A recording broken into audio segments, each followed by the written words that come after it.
Muy bien, hermanos, nosotros estamos estudiando el Éxodo, ¿no es verdad?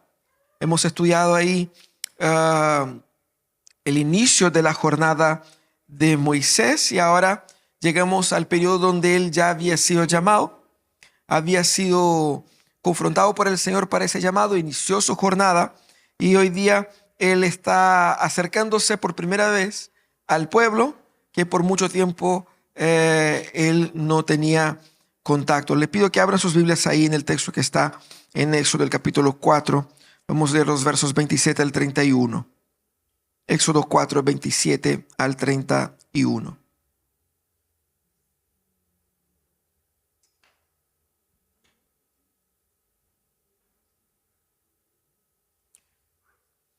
¿Encontraron? Así dice la palabra de Dios. El Señor dijo a Aarón: anda a recibir a Moisés en el desierto. Aarón fue y se encontró con Moisés en la montaña de Dios y lo besó. Entonces Moisés comunicó a Aarón todo lo que el Señor había ordenado decir y todas las señales milagrosas que mandaba realizar. Luego Moisés y Aarón reunieron a todos los jefes israelitas. Aarón, además de repetirles todo lo que el Señor había dicho a Moisés, realizó también las señales a la vista del pueblo, por lo que el pueblo creyó. Y al oír que el Señor había estado pendiente de ellos y había visto su aflicción, los israelitas se postraron y adoraron al Señor. Quizás podemos imaginar que este texto es un texto sin mucha información, porque básicamente se reencontró Moisés con Aarón y fueron a hablar con los líderes del pueblo, ¿cierto? Como que no hubiera gran cosa acá. Pero hay un detalle muy importante que el Señor nos está comunicando en ese texto. Y para entender, primero debemos recordar, traer a la memoria de aquellos que han visto las películas o que de repente leyeron los libros, de lo que pasó ahí en El Señor de los Anillos. Tolkien, cuando escribe esta saga, escribe la saga de un hobbit que es un personaje que en el caso aquí vemos el Frodo cargando con el peso y la responsabilidad y el llamado de destruir un anillo que era muy poderoso. Pero Tolkien se da el trabajo de poner a Frodo en una posición en la cual él no podría llegar al final, a la meta, y destruir el anillo solamente con sus fuerzas. Nadie es valiente solo. Y la figura de Sam aquí es muy importante, porque sin la ayuda necesaria de su amigo, él no lograría llegar a la meta. Más que un amigo, Sam tenía una función de ser ayudante, siervo. No estaba a la par con Frodo. Él era siervo de Frodo. El llamado era para Frodo. Y él tenía como misión ayudar a Frodo. Esa era su postura. Y Tolkien aquí va a retratar la lealtad, la belleza, la amistad, el deber, el valor, el respeto mutuo de Frodo y Sam. Igualmente, en nuestras vidas nosotros también somos llamados a no caminar solos. No podemos llegar a la meta si nosotros vamos caminando por nosotros mismos, y eso es muy difícil de asimilar porque la cultura del individualismo ha penetrado nuestra manera de pensar de formas tan profundas que nos hemos aislado a una pantalla y pensamos que si nosotros nos ponemos las pilas por nosotros mismos, nosotros lograremos los resultados necesarios. Y eso es totalmente falso. Vamos a conversar un poco sobre eso, pero también vamos a conversar un poco sobre la poca importancia que nosotros damos a la figura del ayudante. Cuando utilizamos la palabra ayudante, todos nosotros, naturalmente, imaginamos que es una persona que está en un peldaño abajo de importancia, quizás de valor, quizás de capacidad. No es una persona capaz de hacerlo, es simplemente una persona que puede ayudar a otro a que haga. Es solo un colaborador. Y muchas veces nosotros decimos: no, yo soy solo un ayudante, solo estoy ayudando, como que si fuera poco. Y hemos internalizado y hemos asimilado que la figura del ayudante es inferior. Y aquí tenemos un problema, porque tenemos a Moisés, que recibe el llamado. Es el Frodo de Dios, que recibe el llamado aquí, para llevar adelante esa misión, pero claramente él es consciente de sus limitaciones y el Señor lo pone a su lado un ayudante que es muy necesario para la obra que él tendría que hacer. Y lo que el Señor nos va a mostrar aquí es que esa visión que quizás tengamos de que la persona que está al lado colaborando es de valor inferior en la perspectiva de Dios, no es así como él ve. Y es interesante porque tenemos en ese texto el reencuentro de Moisés con Aarón. Dios ya había dicho a Moisés que su hermano Aarón venía en camino. Probablemente no se habían visto en más de 40 años y el reencuentro aquí es muy emocionante, aunque muy escueto en su narrativa. Lo narra de una forma muy reducida. Acá se reencontraron, se abrazaron, pucha, qué bien. Y como hombres, ¿no? O sea, como de repente, oye, ¿cómo están? No sé, un abrazo, qué feliz, qué sé yo, sin tanta emotividad. Pero aquí seguramente Moisés lo redujo, lo simplificó, pero seguramente fue un reencuentro muy emotivo. Pero también lo que ese texto va a hacer es introducir a Aarón en el proceso de la retirada del pueblo, de la redención del pueblo de Egipto. ¿Cuál es la función de Aarón acá? ¿Cuál es su rol? Porque el rol de Aarón en el Antiguo Testamento es bastante importante, especialmente por ser desde su familia que el Señor va a levantar al linaje sacerdotal o sumo sacerdotal. Porque tanto Aarón como Moisés eran de la familia de los levitas y por lo tanto recibirían la responsabilidad de cuidar de todo lo que tiene que ver con la adoración. Pero específicamente Aarón fue elegido por Dios, él y sus descendientes, para cuidar de la expresión más sagrada de la adoración, que era entrar en el lugar santísimo y ofrecer ahí el holocausto al Señor. Ese texto nos muestra aquí tres grandes enseñanzas de cómo Dios, al formar este equipo entre Moisés y Aarón, también nos ayuda, nos corrige, nos instruye a cómo nosotros debemos ver a nosotros en el camino, en la jornada de la vocación que Dios nos dio. Lo primero que Dios nos enseña acá es que todos nosotros necesitamos a otras personas en el camino. Todos necesitamos a otros en el camino. Porque fíjate que Dios había hablado con Moisés, pero Dios también habló con Aarón. Dios llama a Aarón. Dios tenía ahí sus contactos. Y entonces vemos que no era solamente Moisés o como que Dios tenía que hablar solamente con Moisés, aunque normalmente era así, pero Dios también tenía sus contactos y levantaban ahí aquellos que él quería usar. Y lo más interesante es que lo que dice el Señor a Aarón es primeramente fantástico. Moisés no está muerto.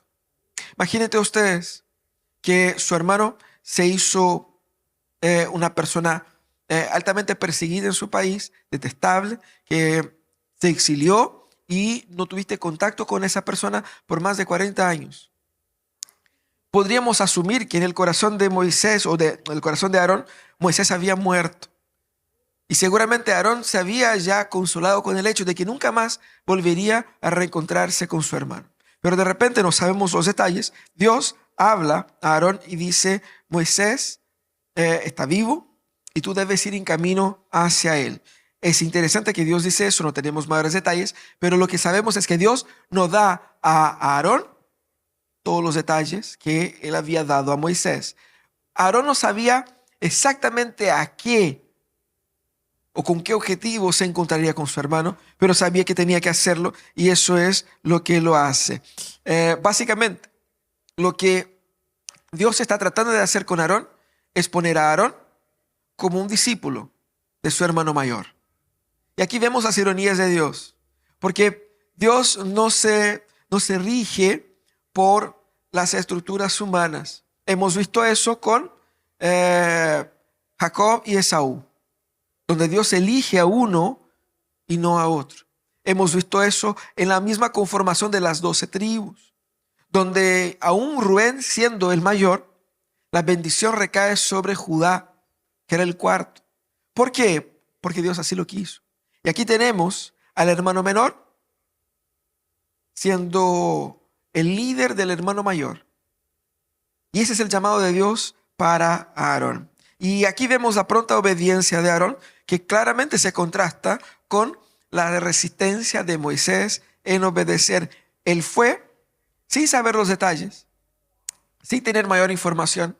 Él simplemente recibe del Señor ese llamado y va al encuentro de su hermano. Y lo que es más interesante es que Dios hizo con que Aarón fuera necesario para Moisés. Porque en la narrativa que Dios presenta a Moisés en primer lugar, podría quedar la idea de que Moisés la tenía todo. Dios iba a hablar con él, Dios le iba a dar poder y él iba a sacar el pueblo. Ya está. ¿Para qué es necesario Aarón? Aarón se hizo necesario dentro de lo que Dios pone acá. Primero por las necesidades comunicacionales de Moisés, pero también por el temor que había en el corazón de Moisés y también por un tema de legitimidad. Moisés estaba ausente del caminar con el pueblo por más de 40 años y el Señor va y pone al lado de Moisés alguien que tiene legitimidad ante el pueblo, alguien que es conocido por el pueblo, alguien que es visto y alguien que tiene autoridad ahí. Entonces era necesario también para ese sentido. Y Moisés necesitaba de este apoyo emocional también por parte de su hermano Aarón. Porque el liderazgo muchas veces es muy solitario y sobre todo en una carga como es. Tenía entonces Moisés ese respaldo. Había alguien que estaba con él, él no estaba solo. Al menos conscientemente, visiblemente no estaba solo. Así que sus contactos, los contactos de Aarón eran muy necesarios. Las habilidades de Aarón eran muy útiles para Dios en ese contexto. Por eso que Dios lo llama. Todos nosotros necesitamos de alguien en nuestro camino. Muchas veces nosotros somos la persona que Dios pone al lado de alguien que está haciendo algo por el Señor. A veces el Señor está poniendo a alguien a nuestro lado. Pero nadie podrá vivir una vida plenamente en fidelidad a lo que Dios requiere sin la compañía, sin la presencia de la comunidad a nuestro lado.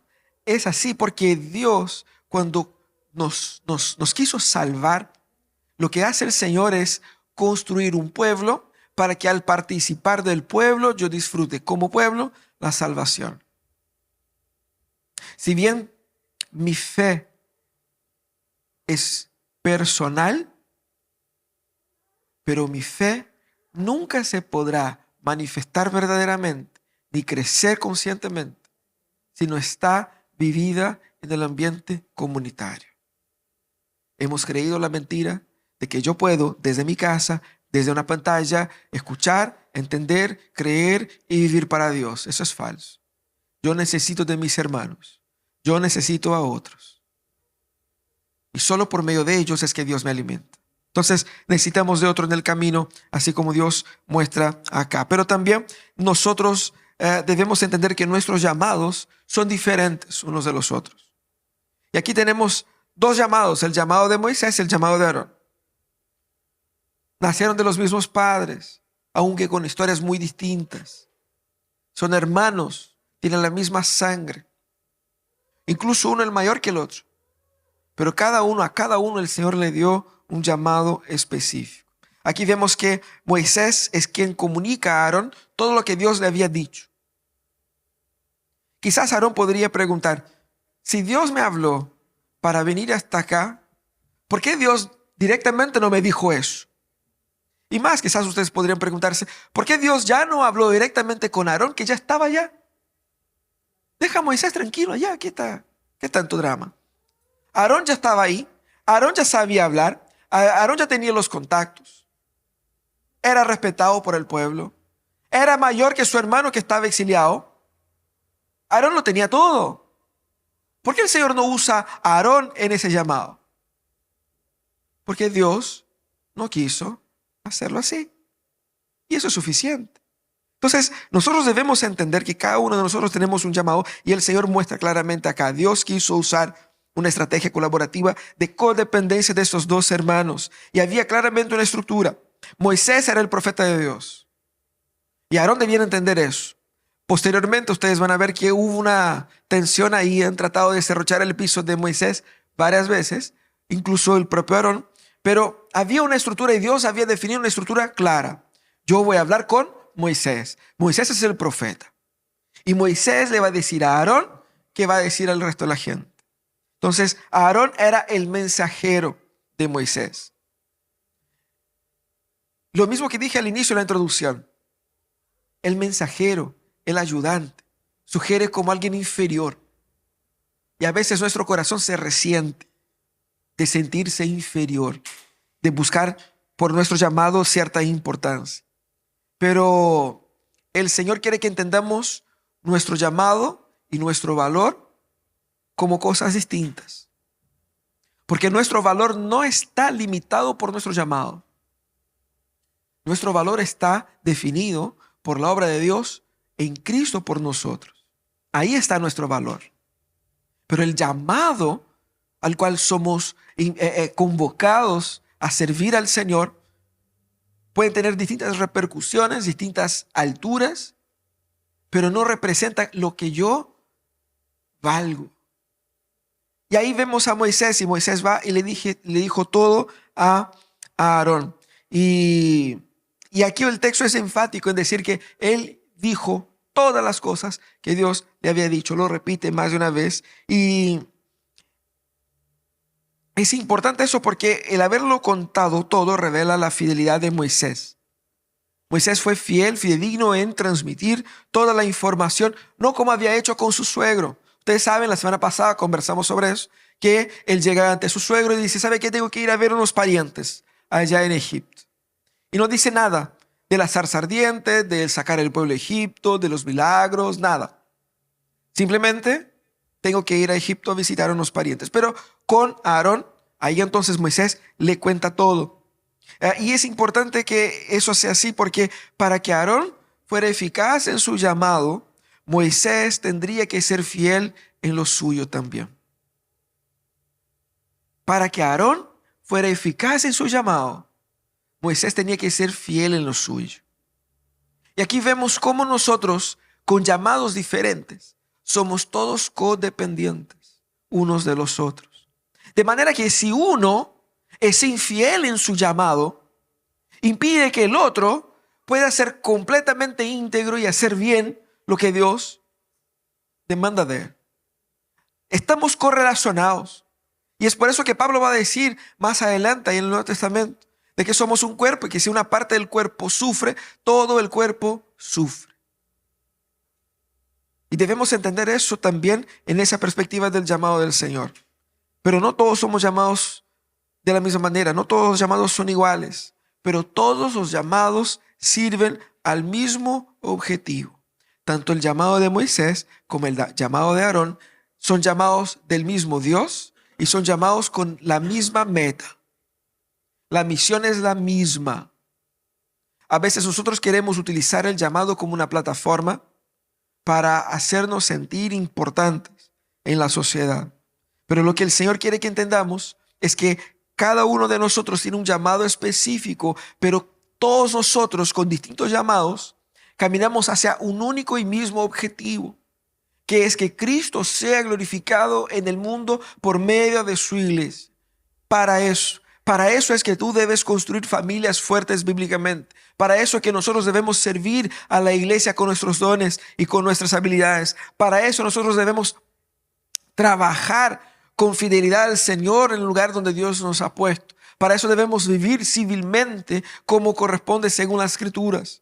Porque nosotros estamos por medio de cada una de esas esferas contribuyendo a un único y mismo objetivo, que es hacer con que Cristo sea glorificado en su iglesia, en el mundo. Nuestros llamados son diferentes, pero la misión es la misma.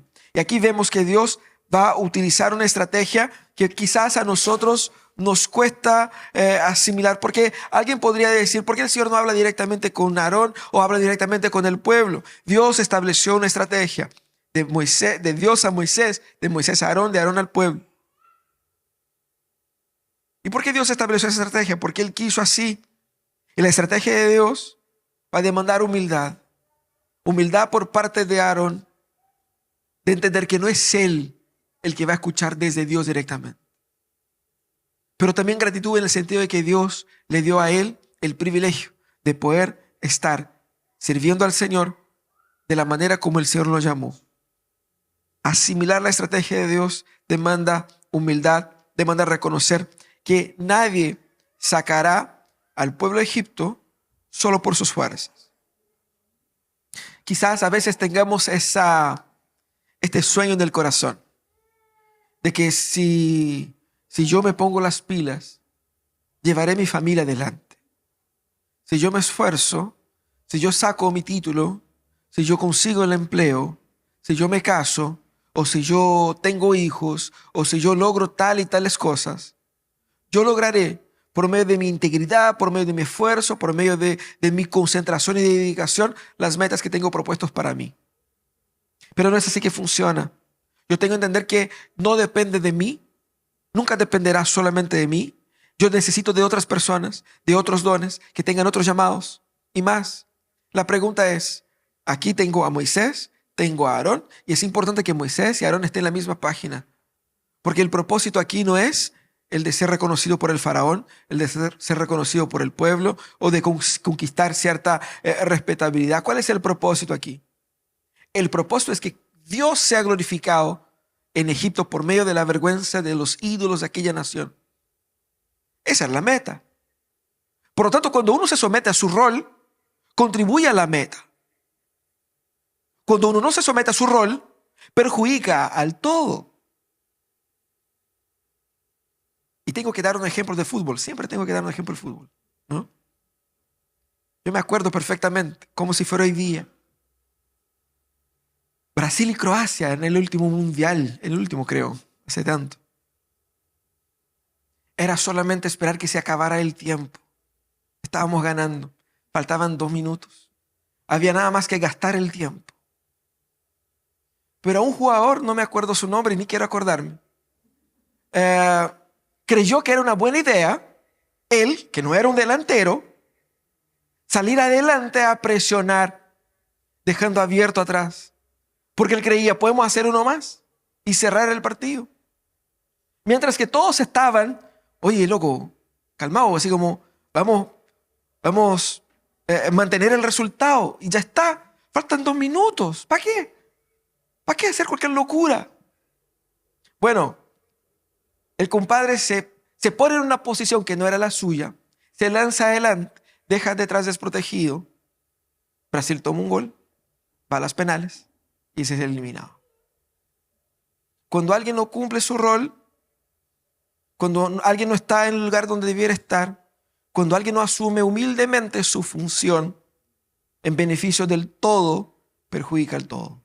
Nuestros llamados son diferentes y debemos asumir eso. Puedes tú ser fiel en el llamado que Dios te dio sin generar en tu corazón frustración o resentimiento por no haber tenido el llamado del otro. Que tú crees que por tener ese llamado es más importante, más relevante, más. Como diría el abogado ahí, ¿podí vivir con eso? Tenemos que confrontar nuestros corazones en ese sentido, porque nuestros llamados son distintos. Pero la tercera cosa que el Señor nos enseña acá es que los procesos de Dios nos educan. Los procesos de Dios nos educan. Porque hubo el encuentro de Moisés y Aarón, fue muy emotivo. Se abrazaron, se besaron. Y ahí ellos van camino hacia Egipto y se encuentran con los líderes. ¿Por qué reunir a los líderes? ¿Por qué Moisés no fue directamente al faraón? El Señor ya le había dado el mandato y ya había dado también los milagros. Pero la palabra de Dios, que Dios había dado a Moisés, y el poder de hacer milagros, no era solamente para el faraón, pero era también para el pueblo. Y aquí habían 2 públicos al cual Moisés tenía que predicar. Moisés tenía que predicar tanto al faraón como al pueblo de Israel. Entonces era importante convencer al pueblo y la reunión con los líderes era también ahí estratégica para que se pudiera convencer al pueblo de que debía salir. Y eso era un problema porque ellos podrían pensar, el plan de Moisés es muy alocado. No nos vamos a meter por ahí porque si no nos va a empeorar la situación. De hecho, empeoró, como vamos a ver más adelante. Pero había que convencer al pueblo. El pueblo tenía que estar dentro de la visión de Dios para ellos. Y es por eso que ellos se reunían ahí con el pueblo. Pero, ¿por qué Moisés no utiliza un método que es más contemporáneo a nosotros? ¿Por qué Moisés no provoca netamente una revuelta? Pensamos por un instante. Muy probablemente el pueblo de Israel, con más de 1 millón de personas, podría hacer con que el 19 de octubre fuera un juego de niños. Podrían provocar una revuelta y paralizar totalmente el Egipto.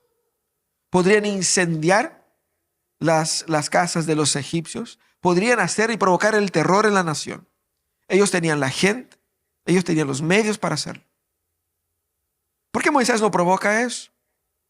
¿Por qué Moisés no va simplemente a la plaza pública y hace los milagros? ¿Por qué convocar primeramente en privado a los líderes y transmitir a ellos la visión de Dios?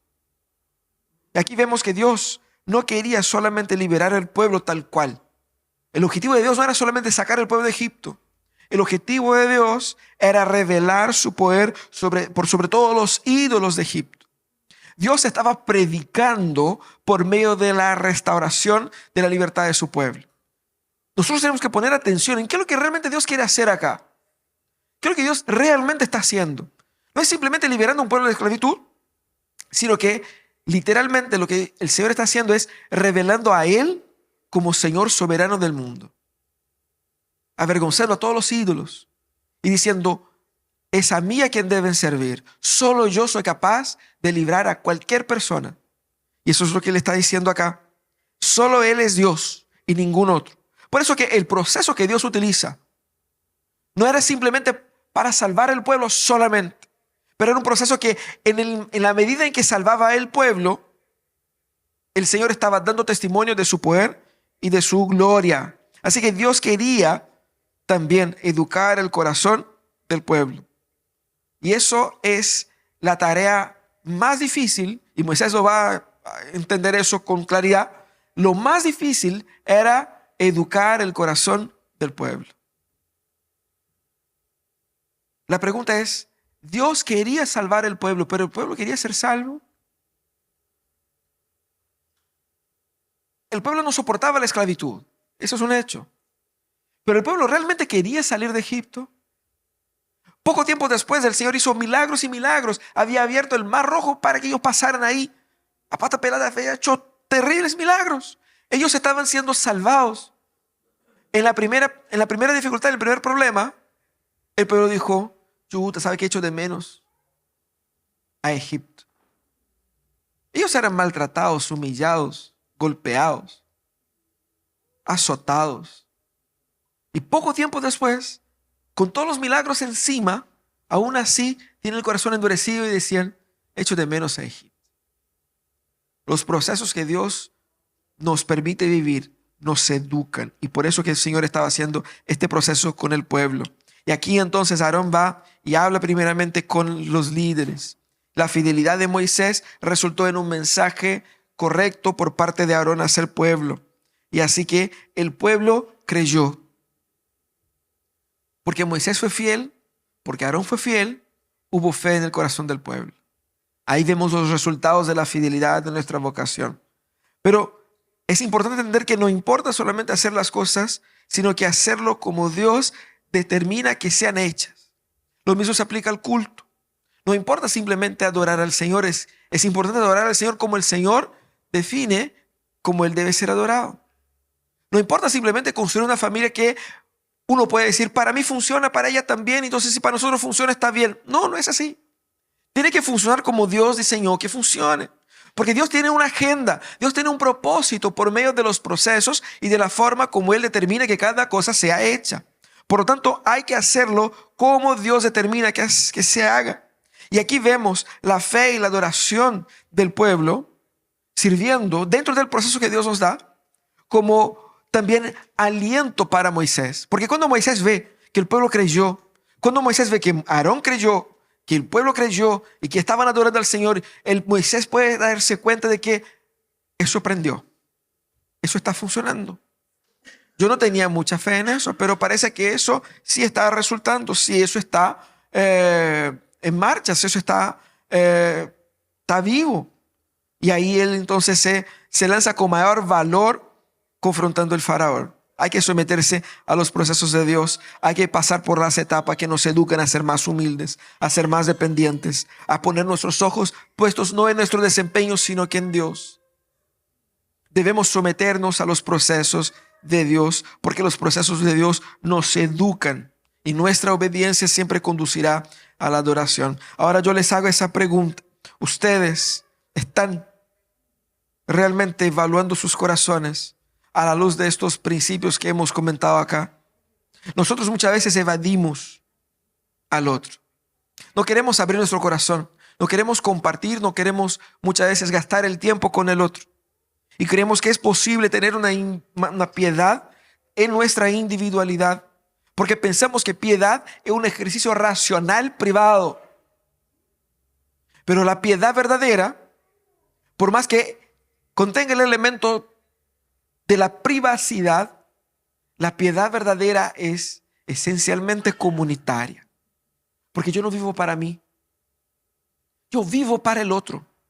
Y la piedad y el amor que Dios me da es para otra persona disfrutar.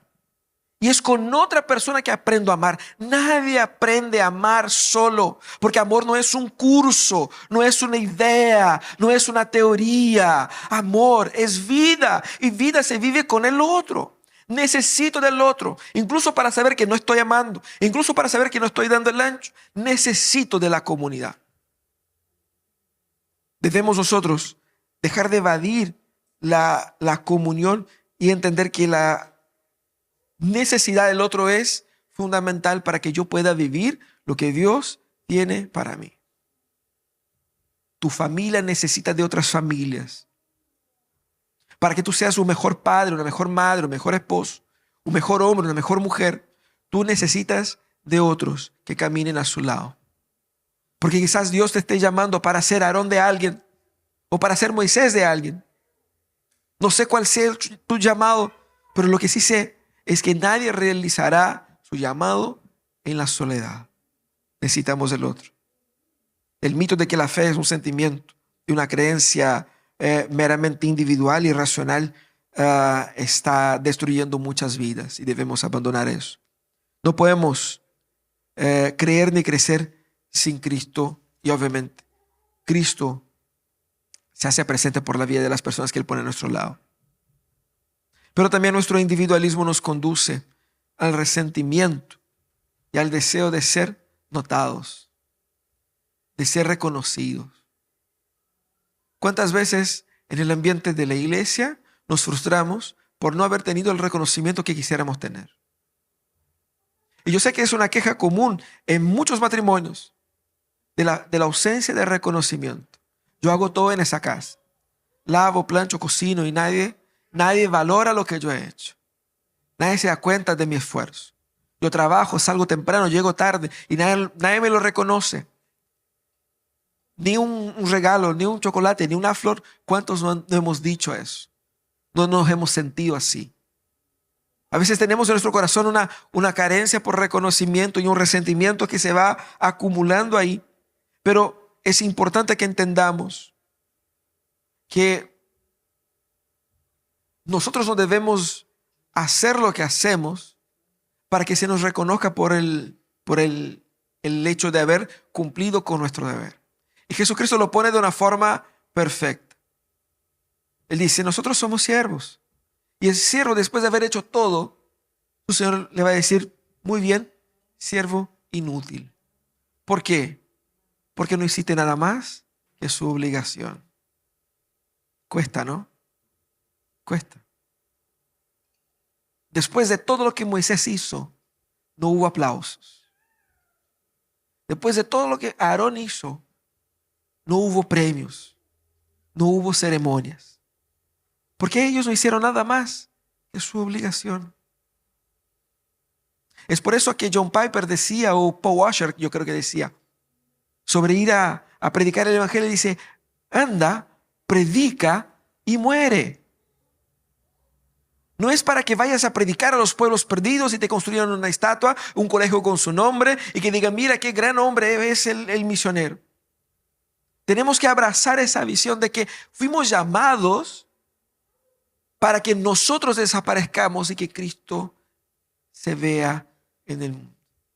Es para Él que servimos. Así que debemos nosotros rechazar la idea de una posición que nos garantice visibilidad y simplemente buscar estar donde Dios nos quiere, con visibilidad o no, porque nuestra misión no es ser vistos, nuestra misión es glorificar a aquel que nos llamó. Y tenemos muchas veces sed por aprobación, porque el llamado de Dios para nosotros ya no es suficiente. Queremos ser reconocidos porque nosotros en el fondo somos nosotros que queremos alabanza y no a Dios. Pero por fin nosotros no queremos pasar por el proceso. A veces nosotros queremos soluciones inmediatas. Yo quiero la solución para mi problema ahora. Yo quiero vivir la solución de mi vida ahora. Queremos soluciones instantáneas, pero no queremos ser transformados. Queremos un matrimonio sano, pero no queremos pasar por el proceso de santidad. Queremos nosotros que nuestros hijos sean creyentes, pero no estamos dispuestos a pasar por el proceso de progresivamente educarles en Cristo Jesús. Queremos nosotros salir de las deudas, pero no queremos pasar por el duro proceso de bajar nuestro nivel de vida. Nosotros no queremos pasar por el proceso. No queremos pagar el precio de educar nuestros corazones. Queremos la meta. Queremos estar ya en la ciudad perfecta. No queremos pasar por el proceso de pasar por cada una de las plagas. El proceso de tener que cruzar el mar huyendo de un ejército. No queremos pasar por eso. Queremos llegar a la meta final sin el sacrificio del proceso. Y nos olvidamos que el proceso nos educa. Debemos pasar por él. Debemos someternos a lo que el Señor nos enseña en el camino. Así que nosotros todos necesitamos de otros en el camino. Todos nosotros necesitamos entender que nuestros llamados son distintos y que el proceso de Dios nos educa adecuadamente. Vamos a orar. Cierra tus ojos ahí. Vamos a poner delante del Señor nuestros corazones. A lo mejor son temas que tú tienes que cambiar en tu vida y reprogramar en su mente. Señor, que el Señor te dé gracia para confrontar eso en tu corazón, para que haya arrepentimiento en ese momento.